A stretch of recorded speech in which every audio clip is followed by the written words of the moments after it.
7월 31일 주일 예배 하나님의 말씀은 마가복음 8장 17절부터 21절의 말씀입니다. 제가 마가복음 8장 17절부터 21절의 말씀을 읽어드리겠습니다. 예수께서 아시고 이르시되 너희가 어찌 떡이 없으므로 수군거리느냐 아직도 알지 못하며 깨닫지 못하느냐 너희 마음이 둔하냐 너희가 눈이 있어도 보지 못하며 귀가 있어도 듣지 못하느냐 또 기억하지 못하느냐 내가 떡 5개를 5,000명에게 떼어줄 때에 조각 몇 바구니를 거두었더냐 이르되 12이니이다. 또 7개를 4,000명에게 떼어줄 때에 조각 몇 광주리를 거두었더냐 이르되 7이니이다.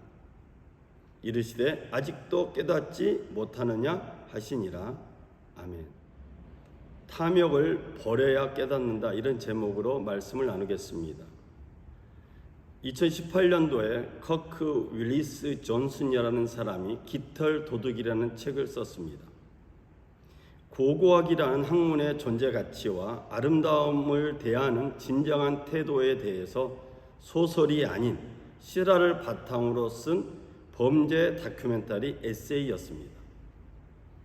이 책은 2018년도에 미국 아마존닷컴에서 45주 동안 1등을 달렸습니다.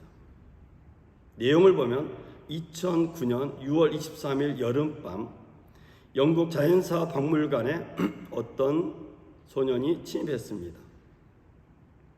이 소년은 당시 19세였는데 천재 플루트 연주자인 에드윈 리스트였습니다.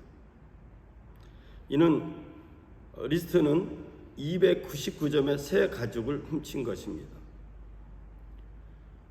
천재 플루트 연주자인 에드윈 리스트는 13세에 콜롬비아 그린 커뮤니티 대학을 입학했고 16세에 당시 지금도 마찬가지지만 세계 최고의 명문이라는 런던 왕립음악원에 입학합니다. 에드윈 리스트는 플룻 연주 외에 또 한 가지 천재성을 가지고 있었는데 그것은 바로 연어 낚시에 사용되는 플라이를 제작하는 일이었습니다. 깃털의 아름다움에 집착하는 인간의 욕망을 그린 깃털의 도둑이라는 책을 읽어보면 탐욕으로 얼룩진 인류의 역사를 살펴볼 수가 있습니다. 새들의 깃털에서 나오는 아름다움을 가지고 인간의 욕망을 채우려고 하는 수많은 사람들의 이야기들, 플라이 중독자, 깃털 장수, 마약 중독자, 맹수 사냥꾼, 전직 형사, 수상한 치과 의사 등 수많은 사람들을 만나면서 이들의 은밀한 세계를 파헤치는 에세이, 깃털 도둑. 이들은 아무리 값비싼 대가를 치르더라도 아름다움을 추구하고자 하는 인간의 끝없는 욕망을 포기하지 못합니다. 인간의 욕망은 이들에게만 있을까요? 오늘 우리들에게도 있습니다. 마가복음에서 빵은 예수께서 보여준 표적, 기적을 상징합니다. 배고픈 사람을 배부르게 한 예수님의 기적은 우리에게 여러 가지를 생각하게 합니다. 제자들이 내놓은 매우 작은 것, 빵 5개 혹은 빵 7개 정도 되는 작은 것을 가지고 배고픈 사람을 질서 있게 자리에 앉게 하시고, 그리고 예수님은 감사기도 하신 후에 제자들을 통해 나누어 주십니다. 빵은 여전히 모든 사람들에게 가장 기본적인 양식을 의미합니다. 먹는 문제, 배고픔의 문제는 여전히 해결하지 못한 인류의 문제이기도 합니다. 예수님은 가장 작은 것을 가지고 감사 기도와 균등한 분배로 해결하셨고, 예수님은 이 빵을 가지고 예수님께서 하신 기적의 의미를 제자들이 기억하실 것을 기대하셨습니다. 기적의 선물로 남은 12광주리 혹은 7광주리를 간직해야 하는데 제자들은 이 모든 것을 내려놓고 달랑 빵 1개만 가지고 있었습니다. 마가복음 8장 15절에 예수님은 제자들에게 이렇게 경고하셨습니다. 너희는 주의하여라. 바리새파 사람의 누룩과 헤롯의 누룩을 조심하여라. 예수님께서 말씀하신 바리새파 사람의 누룩과 헤롯의 누룩은 무엇을 의미할까요? 왜 조심하라고 했을까요? 우리가 아는 것처럼 누룩은 빵을 부풀릴 때 사용하는 것이 누룩입니다. 구약 성경에서 하나님께 드리는 빵에는 누룩을 사용하지 않았습니다. 하나님께 드린 제물은 빵은 순수하고 순결한 빵이었습니다. 예수께서 바리새파 사람의 누룩과 헤롯의 누룩을 주의하라, 조심하라고 말씀하신 이유는 종교와 정치를 하면서 죄에 빠지기 쉽다는 것을 의미합니다. 종교는 좋은 뜻이 있습니다. 하지만 종교 생활하면서 저지르기 쉬운 죄가 있다는 것입니다. 정치는 좋은 의도를 가지고 있습니다. 그러나 정치하면서 사람들은 빠져들기 쉬운 죄를 범합니다. 즉 정치와 종교는 사람들의 영혼을 파괴하고 누군가에게 피해를 주는 무서운 독이 숨어 있어서 자기 자신도 모르게 악해진다는 것입니다. 바리새파 사람의 누룩과 헤롯의 누룩은 정치와 종교의 누룩을 의미합니다. 종교가 가지고 있는 누룩의 대표적인 것은 위선과 독선입니다.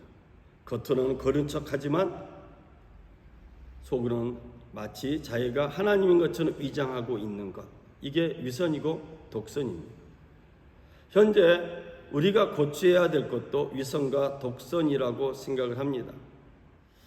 이런 위선과 독선을 제거할 수 있는 것은 우리가 진짜 섬길 때 위선과 독선이 없어지고 거룩이 나타납니다. 그렇다면 정치가 가지고 있는 누룩은 무엇일까요?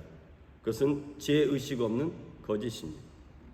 정치하는 사람이 권력을 가지게 되면 자신을 속이고 민중을 또 백성을 속일 수 있는 지위를 갖게 됩니다. 그래서 정치는 백성들의 입장에서 일하고 있는지 감시하는 사람들이 많을 때 정치는 조금이나마 정의로운 일을 하게 될 것입니다. 예수님이 말씀하신 헤롯의 누룩은 무슨 의미일까요? 그것은 권력을 탐하고 거짓말을 밥 먹듯 하는 것을 의미합니다. 정치는 속성상 정치인들이 한 약속은 다 이루어질 수 없습니다. 문제는 정치인이 약속을 못 지키는 것이 아니라 약속을 못 지킨 것에 대한 죄의식이 없다는 것입니다. 그래서 정치하는 사람들은 계속해서 거짓말을 하고 계속해서 지키지 못할 약속들을 남발합니다. 바리새파 사람들과 헤롯에게 있는 공통적인 누룩은 위선과 독선 그리고 죄의식 없는 거짓입니다. 이것을 한마디로 말하면 탐욕입니다.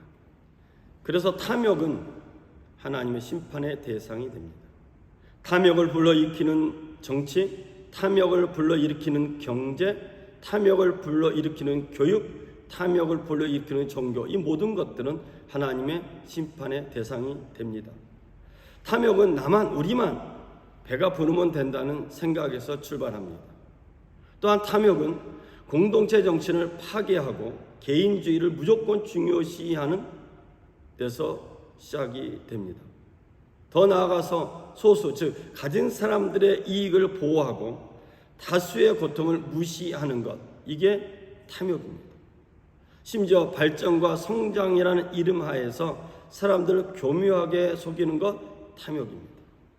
그렇다면 왜 사람들이 탐욕을 버리지 못할까요? 왜 못 버릴까요? 거기에는 수많은 이익이 있기 때문입니다. 쉽게 엄청난 돈을 벌 수 있기 때문입니다. 예수님은 제자들과 예수님을 따르는 사람들 또한 우리들에게 이런 위험에 놓여 있을 것을 미리 아시고 경고하고 말씀하시는 것입니다. 너희가 눈이 있어도 보지 못하고 귀가 있어도 듣지 못하느냐? 기억하지 못하느냐? 내가 빵 5개를 5,000명에게 떼어 주었을 때 너희는 남은 빵 부스러기를 몇 광줄이나 가득 거두었느냐? 제자들이 답합니다. 12광줄이입니다. 예수님이 빵 7개를 4,000명에 떼어 줄 때에는 남은 부스러기를 몇 광줄이나 거두었느냐? 제자들이 답합니다. 7광줄이입니다.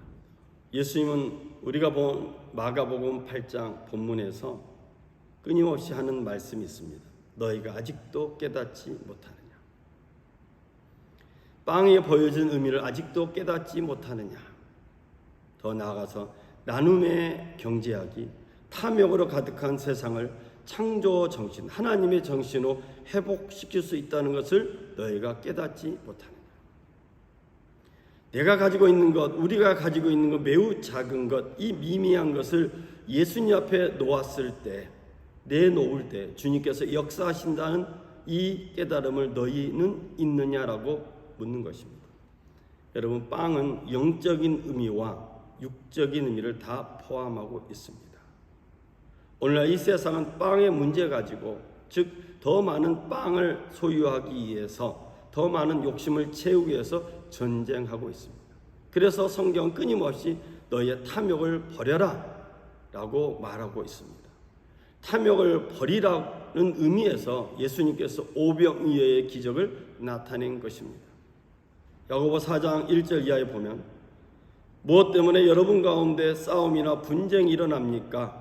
여러분의 지체들 안에서 싸우고 있는 육신의 욕심에서 생기는 것이 아닙니까? 여러분은 욕심을 부려도 얻지 못하면 살인을 하고 탐내어도 가지지 못하면 다투고 싸웁니다. 여러분이 얻지 못하는 것은 구하지 않기 때문이요, 구하여도 얻지 못하는 것은 자기가 쾌락을 누리는 데에 쓰려고 잘못 구하기 때문입니다. 이 야고보서는 우리에게 탐욕이 생기지 않도록 공동체를 잘 관리할 것을 말씀하고 있습니다. 교회 공동체, 주님의 이름으로 거듭난 사람들의 모임 가운데 다툼과 분쟁과 싸움이 있습니다. 그것은 탐욕 때문에 일어납니다. 탐욕으로 인해서 공동체가 분열되기도 합니다. 그래서 주님은 오늘 우리에게 우리 손에 있는 작은 것이라도 주님께 내어놓을 것을 말씀하십니다. 그러면 평화가 임할 것이라고 말합니다. 정의의 열매는 평화를 이룬 사람들이 평화를 위하여 그 씨를 뿌려서 거두어 드리는 열매입니다. 이 야고보 3장 18절의 말씀은 오늘 평화의 가족들 우리들에게 주는 생명의 말씀입니다.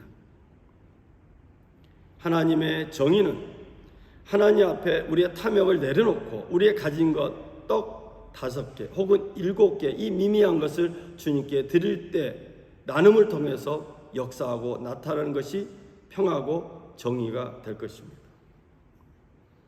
저는 말씀의 결론을 내리고자 합니다. 우리 평화의 가족들이 분별력을 가지고 기도할 것을 요청합니다. 정치가 백성들을 위한 것인지 자세하게 냉정하게 살필 것을 부탁을 드립니다. 또한 하나님 이름으로 행하는 우리의 일들이 주님께서 기뻐하는 일인지 우리의 내면을 잘 살필 것을 부탁을 드립니다. 여러분, 정의는 공부해야 가질 수 있습니다. 그러므로 오늘 예배드리는 우리 평화의 가족들이 경제, 사회, 체육, 음악, 성경 등 다양한 분야의 공부를 열심히 해야 합니다. 그래서 이 땅에 하나님의 나라와 하나님의 공의와 하나님의 은총이 임할 수 있도록 하나님께 지혜를 구하며 이 세상 속에서 하나님의 영광을 드리는 저와 여러분 되시기를 주의 이름으로 축원을 드립니다. 날씨가 몹시 덥고 폭염이 계속되고 있고 또 코로나로 인해서 어려움을 겪고 있지만 우리 속에 있는 탐욕을 버려서 하나님 말씀을 깨닫고 하나님의 역사하심을 경험하는 저와 여러분 되시기를 주의 이름으로 축원을 드립니다. 기도하겠습니다. 사랑의 주 하나님 아버지, 영상으로 예배드리는 우리 평화의 가족들, 믿음의 가족들을 축복합니다. 우리 안에 있는 탐욕을 버려서 하나님의 것으로 채우는 역사가 나타나기를 간절히 소망합니다. 우리의 작은 것을 주님께 드렸더니 주님의 손에 의해서 수많은 사람들이 먹고 배부르고 남는 역사가 일어났습니다. 오늘도 주일 예배를 통하여 예물을 드리고 시간을 드리고 마음을 드리는 모든 믿음의 가족들에게 하나님으로부터 깨달음의 역사가 임하여서 드리는 기쁨, 나누는 기쁨, 하나님의 채우시는 기적을 체험하는 믿음의 가족들 되시길 주님의 이름으로 축원을 드립니다. 오늘도 하나님의 영광과 은혜가 가득한 삶 되게 하시고 이번 한 주간 승리하는 복된 한 주간 되게 하여 주옵소서. 예수님의 이름으로 기도드렸습니다. 아멘. 이상으로 말씀을 마쳤습니다. 우리 하나님께 영광의 박수 돌립니다. 할렐루야. 감사합니다.